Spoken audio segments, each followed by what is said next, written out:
It's time to pick a side. The border war is on the air with BG and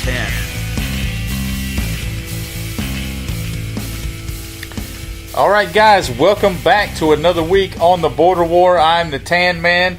The voice that you heard the last couple weeks is now out of the building, back in his spot, back from boot camp, from the Space Force. BG. Welcome back, my friend. I'm telling you, those zero-G up-downs are no joke. I mean, you would think no gravity, doing grass drills on the moon would be easy. It is not.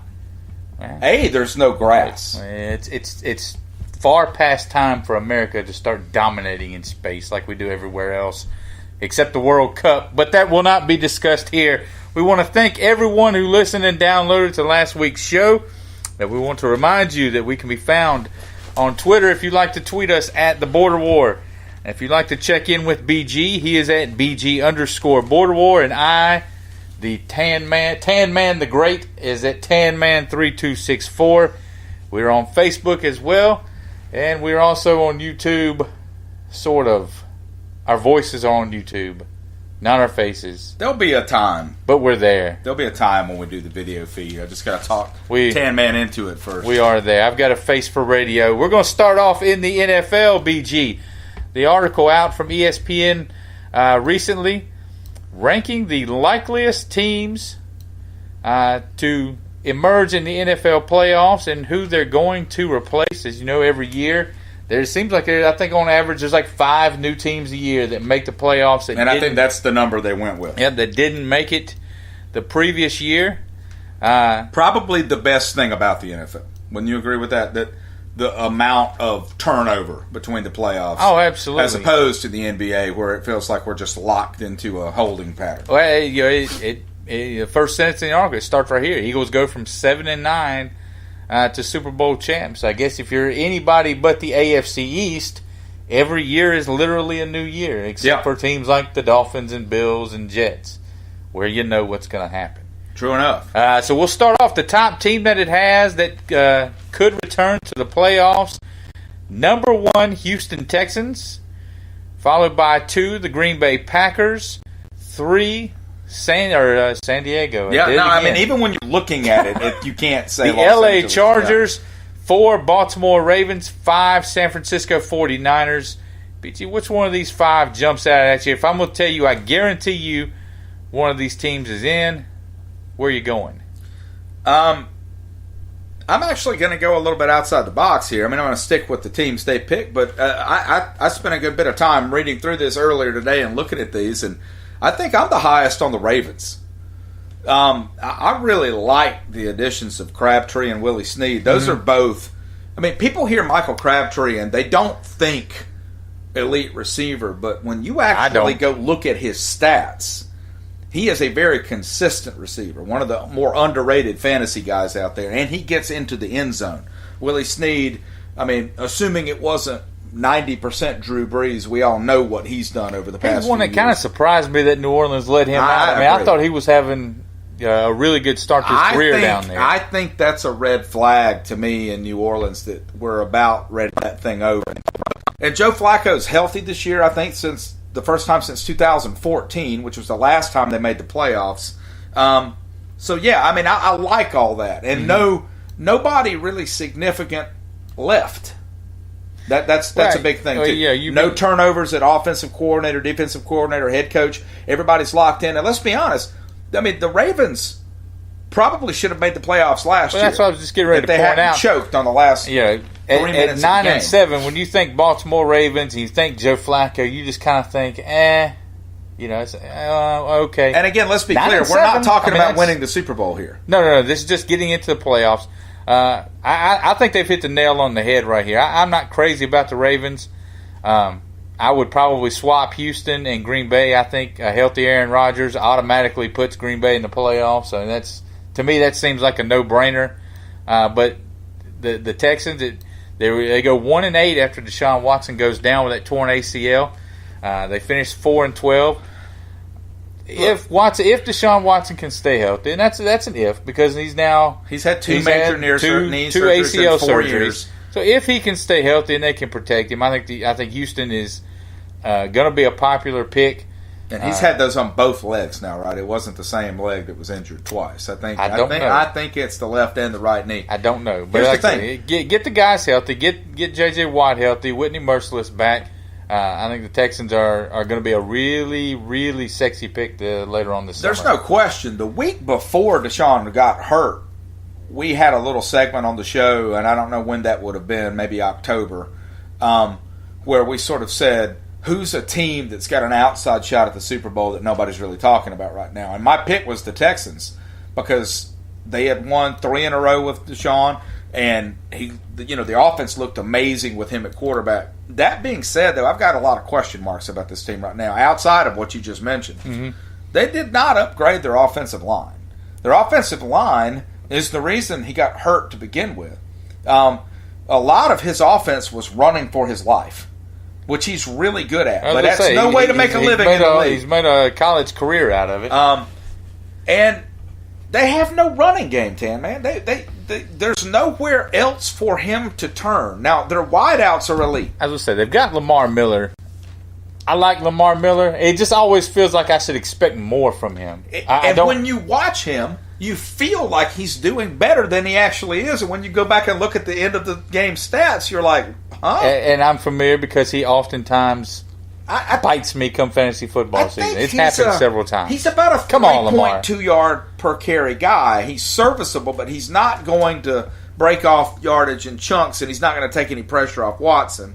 And I think they did draft a tight end in the 3rd round this year, but again, they have no tight ends to go to.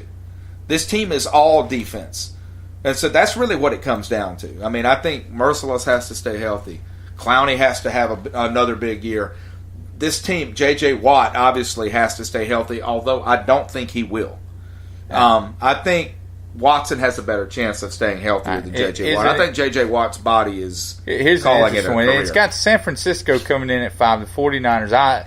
Clearly, this is all Jimmy G. Garoppolo. This is all Garoppolo coming back and winning those last few games. The entire discussion of him doesn't mention another player. No, now, they did go 5-0 with him as a starter last year.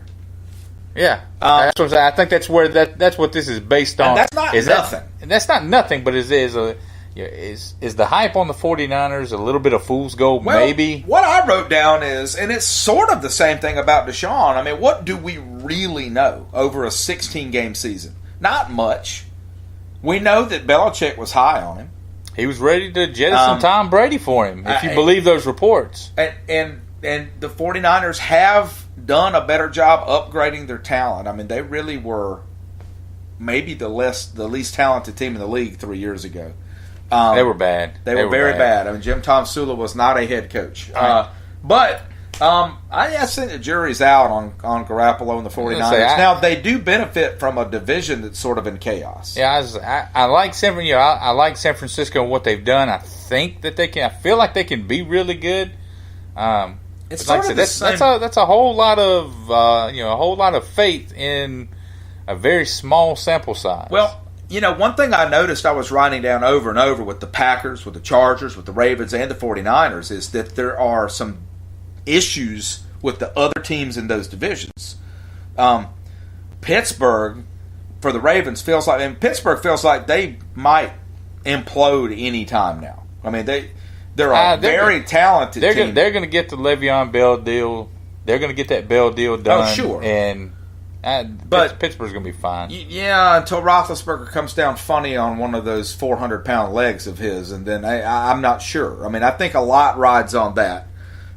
Here's this. The other teams receiving votes has got, I guess, the Broncos, would be 6th place. The Giants. The Cowboys coming in at 5th place.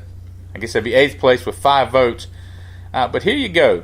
It's got the Redskins with 1 vote, tied with the Jets and the Cleveland Browns at 1. So basically, the Redskins, they believe, have as much chance to make the NFL playoffs next year as the Jets and the Cleveland Browns. How does that make you feel? Talk to me, BG. It doesn't matter to me at all. I can see the hurt and pain on you that you're being lumped in with teams like the Jets and Browns.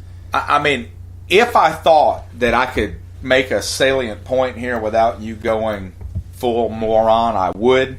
But I don't never gone full moron. I don't think I can. I think that's laughable. I think the Redskins. I would put their stats at.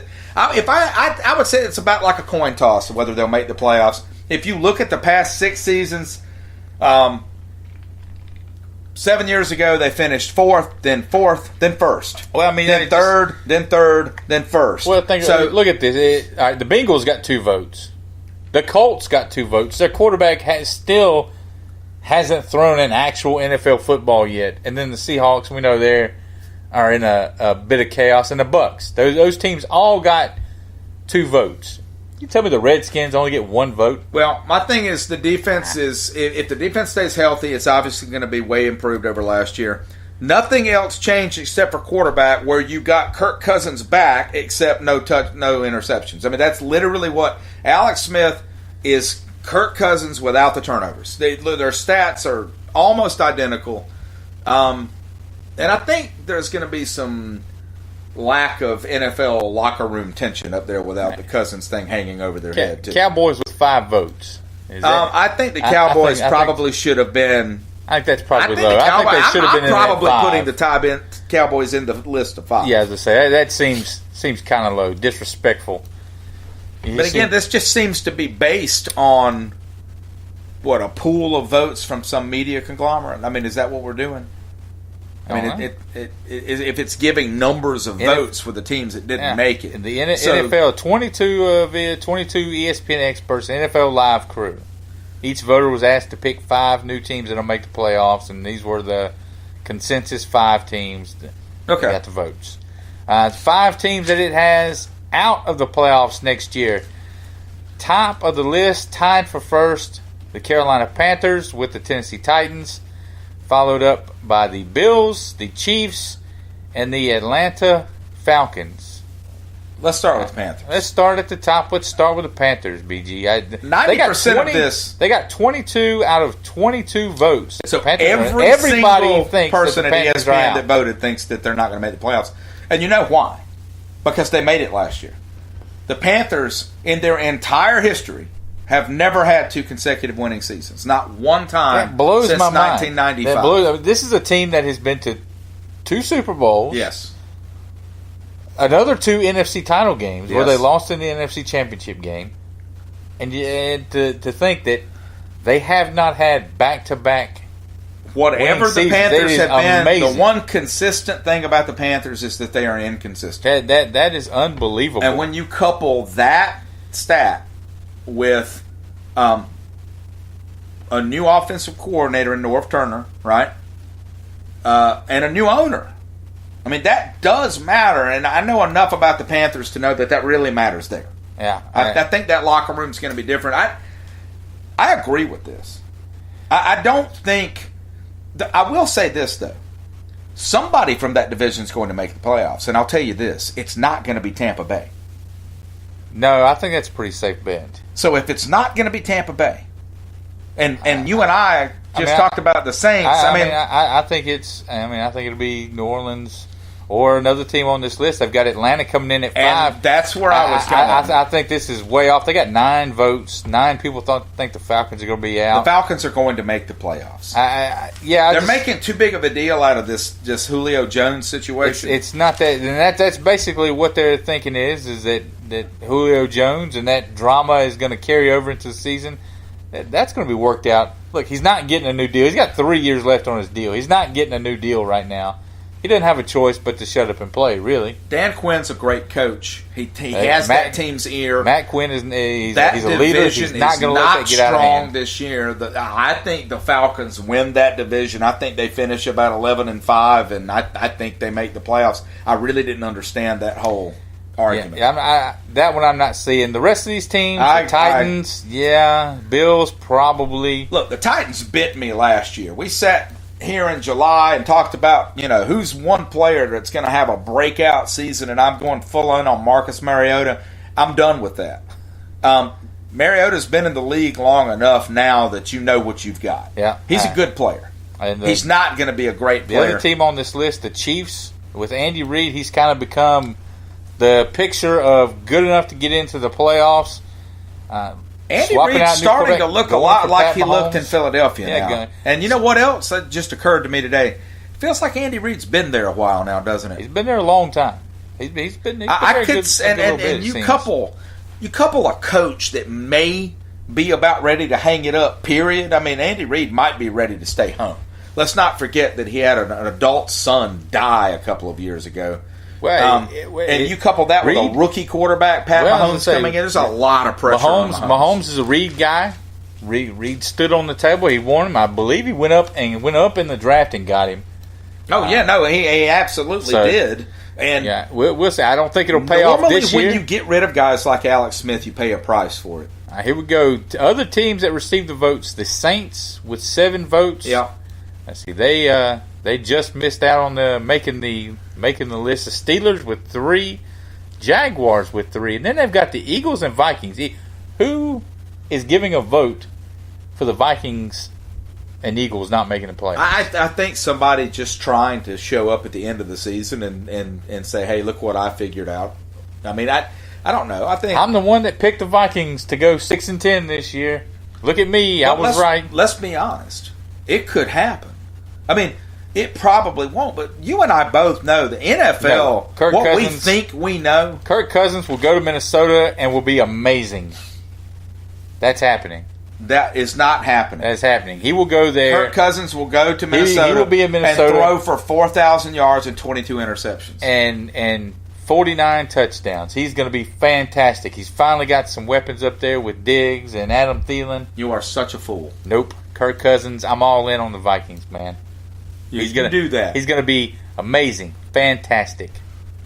Just like Dez will be as soon as he joins the Redskins, right? Whenever he gets around to doing that. Dez will probably be on an XFL field near you coming soon.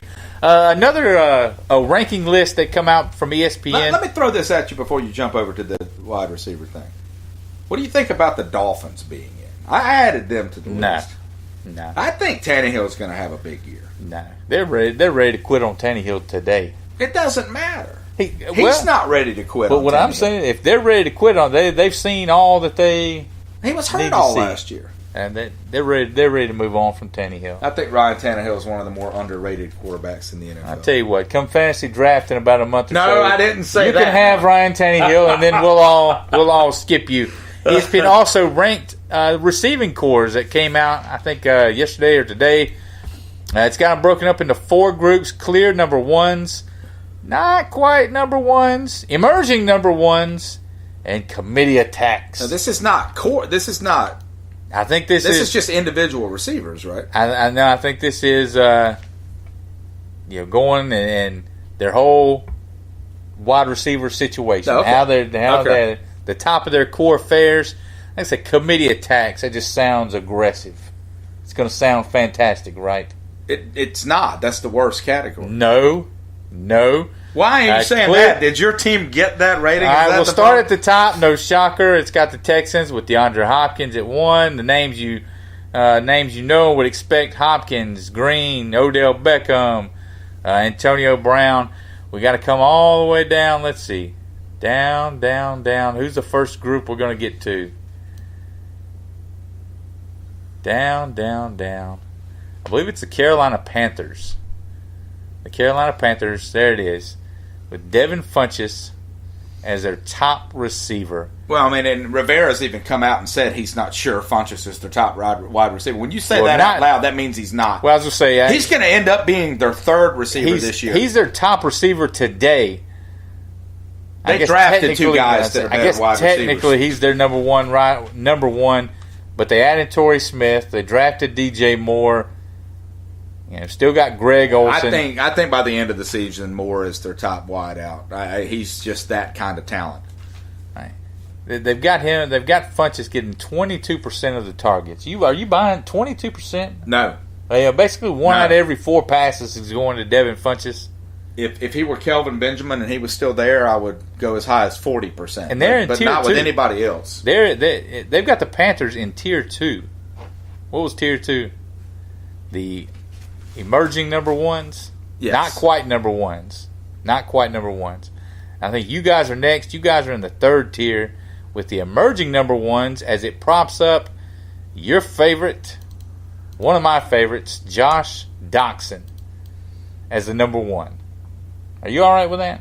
Well, I mean, he has to be the number one wide receiver, but the problem is our number one target is Jordan Reed, who's he's always never on the hurt. field. Again. Who's always hurt. Make sure you draft him on your fantasy team. Again, whose main part of life, his main goal in life seems to be ruining my fantasy football season. Your main goal seems to be to draft him every year. He falls and falls, and you get there in like the 10th round, and you're like, man, Jordan Reed's still sitting out there. It's like, yeah, I'm going to go ahead and take that guy. You know what would happen if he were healthy. He goes off. But this is a make-or-break year for Josh Doxson. I mean, he was a first-round pick. His first year, he obviously wasn't healthy at all. He didn't have a bad year last year. I mean, he did have a talent for getting into the end zone. I think his main problem was that he had a quarterback who didn't like to throw the ball to Washington players in the end zone.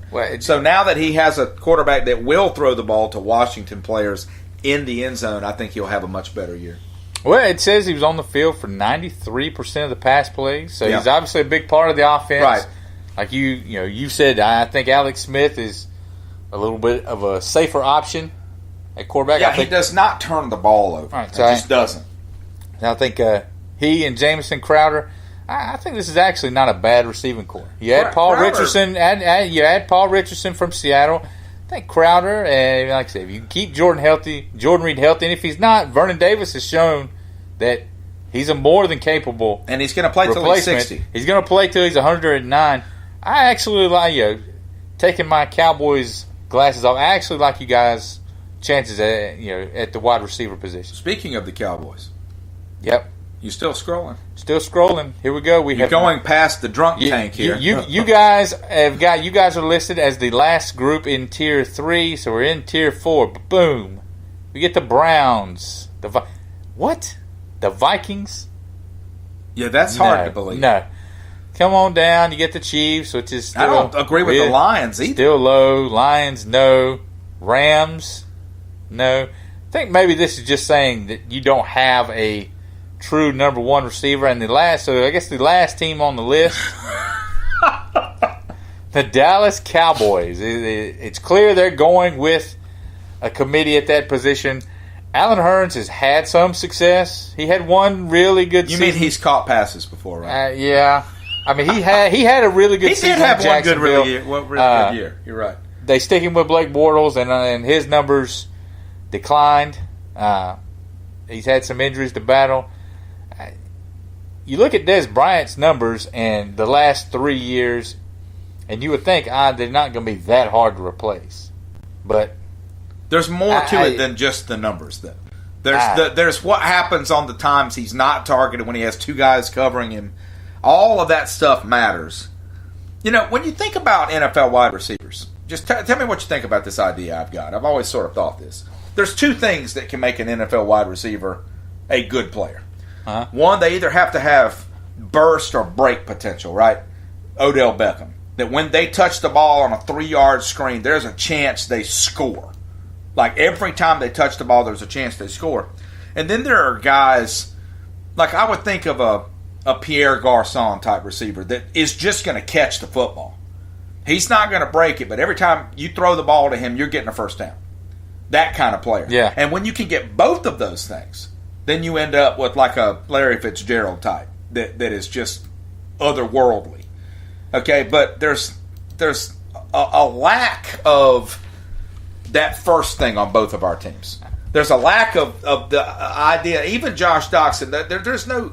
You don't worry about him scoring from 80 yards out when you're the opposing defense. And you guys, again, you can just kind of keep the Cowboys wideouts in front of you. Well, just don't let them burn you. I understand that the goal is to get to a more Dak-friendly place in the offense. I get it. Oh, sure. But let me just say it. I'm done. I'm off the Terrence Williams bandwagon. I took up for this guy for years and years. Man, Dez Bryant, Terrence Williams, that's a great 1-2 punch. look, let's move on from Terrence Williams. Now, he's going to have an opportunity this year. He's going to get more targets this year than he's ever gotten probably so far in his career. I mean, it's a make-or-break year for Terrence Williams. Well, I feel the same way about... It's almost time to move on. I feel the same way about Josh Doctson. This is going to be his third actual year in the NFL. He's a first-round pick. He needs to have a 1,000-yard season with double-digit touchdowns. I mean, he really does. They need that from him. I make a prediction now. The guy that leads the guy that leads Dallas in targets is Cole Beasley. Now, I think the guy that leads us in targets will be Jamison Crowder. I think Beasley leads the team in targets and catches this year. Because Beasley is one of those two things I mentioned. He's consistent. He's not going to burn you, but he will catch the football. And that's why he gets thrown to. Heading over to the college front, Vegas. Everyone knows Vegas knows exactly what they're doing, right? They have released the top 10 teams that they project to be in the playoff, or at least have the best odds to make the playoff. We'll start at 10 and go down to 1. Oklahoma at 6-1, followed by Penn State, also at 6-1. Wisconsin, Auburn at 4-1, Washington, Michigan at 3-1. That seems high. Georgia at 3-2. Clemson comes in. This is my great Spectrum internet here that BG hooked me up with.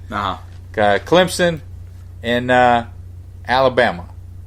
Alabama being the most likely. Alabama the most likely. Something like 11-8 or something like that. All right, so let's start at the top of the list with Oklahoma.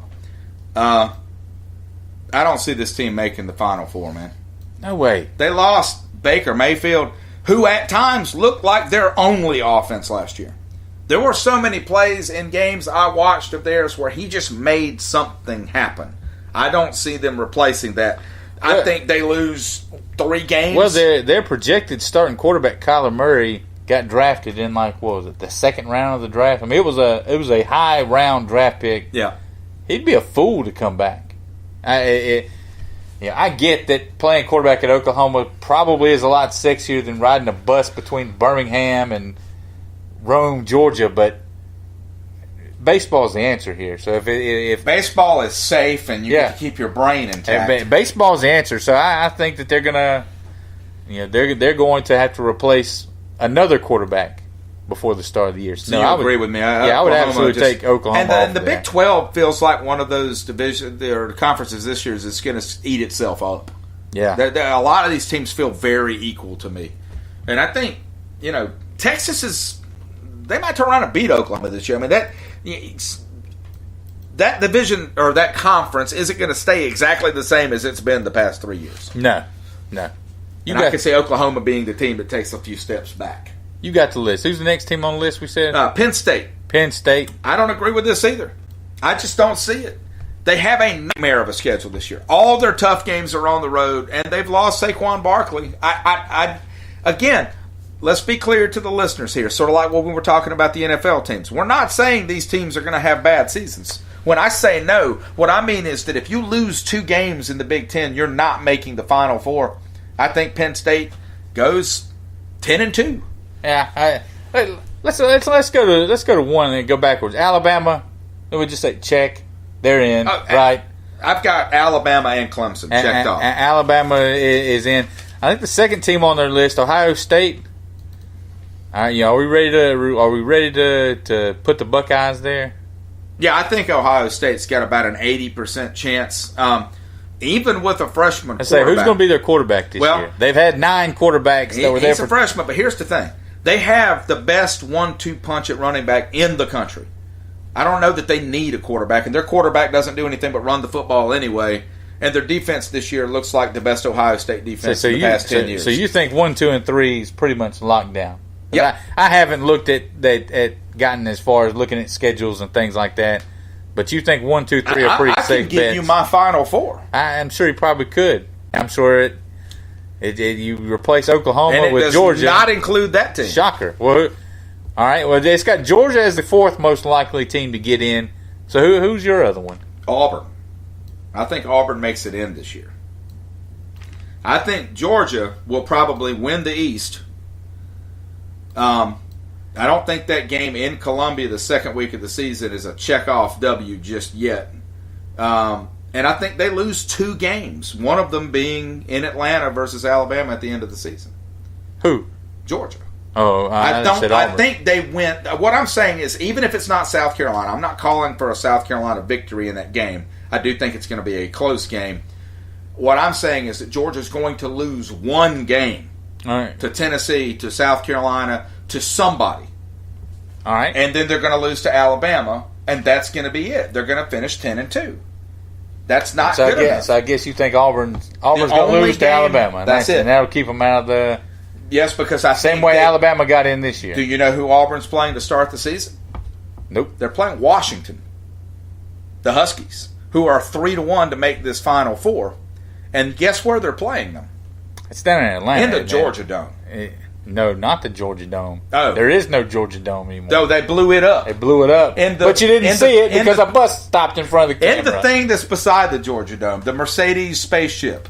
I don't think that's a great look, Washington, which is why I don't have them making the playoffs. Why would you take that game? I don't know. There's nothing in it like, for go them. play in Dallas or something. Like, let's meet halfway. Yeah. You're going to come you're basically playing a road game. They're an hour away from Atlanta. If you start the season with a loss against Auburn, you have zero room for error the rest of the... And against Southern Cal and all those teams, they're going to lose to somebody. And Washington, does Washington feel like a team that's about to become a perennial Final Four team? Not to me. I think as long as Chris Peterson is there, I think that they're going to be in the mix. As long as Peterson is there, they're going to be in that Pac-12 title discussion. And if you can, you're in a Power 5 conference. If you can win your conference that way, okay, I think you got a good chance to get in. And I agree with you. All of those teams, Clemson, Ohio State, Alabama, Georgia, Washington, Penn State, even Oklahoma, they all belong in the discussion. There's one team on that list that I am sick of talking about every year at this time, and that's Michigan. Oh, yeah, and they're 3-1. Harbaugh, he's the second as Brady Hope. He just lost to Will Muschamp in a bowl game. Stop! No, Michigan is not making the Final Four. They're going to go 7-5, 8-4, Are they letting that kid play? Are they letting the Patterson kid play this year? I don't know, but Michigan's not going to. They haven't beaten Ohio State the entire time he's been up there. Why would I think they're going to beat them this year? I would almost go so far as to say this is the Jim Harbaugh swan song in Ann Arbor. It feels like it should have already happened. I mean, if this has proved anything, the man's an NFL coach. He just is. Yes, I think this is it because if they've got them at 3-1 now. And they're getting hyped up, man. They're gonna make the play, and then they don't make the playoff again at the end of the year. Probably lose to Ohio State again if history's been any indication. I'm not buying that the powers to be and the folks pumping big time money in that program, because make no mistake, they're pumping big time money into it to be okay with another trip to the Outback Bowl. They're just not. So just for the record, but and you don't have one, that's cool. My Final Four is number 1 seed is Alabama, number 2 is Clemson, 3 is Ohio State, and 4 is Auburn. Yeah, really went out on the limb on that one. That'll do it for this football segment. Have you seen a lot of evidence in the Final Four history of the college football that lets you think you should go on a limb? Is this every year is a surprise? No, it's not. No, that's why we say that's why Alabama's like 5-11. I'm interested in being right, not interesting. Well, that'll be a first. Before we head over to the hardwood talk, we want to remind you we're on Twitter at the Border War. He's BG _Border War. I'm at TanMan3264. If you don't like football, then go listen to the basketball talk. I don't know what to tell you. We're going to do the basketball talk next. No. Right after. No. I can see how excited you are.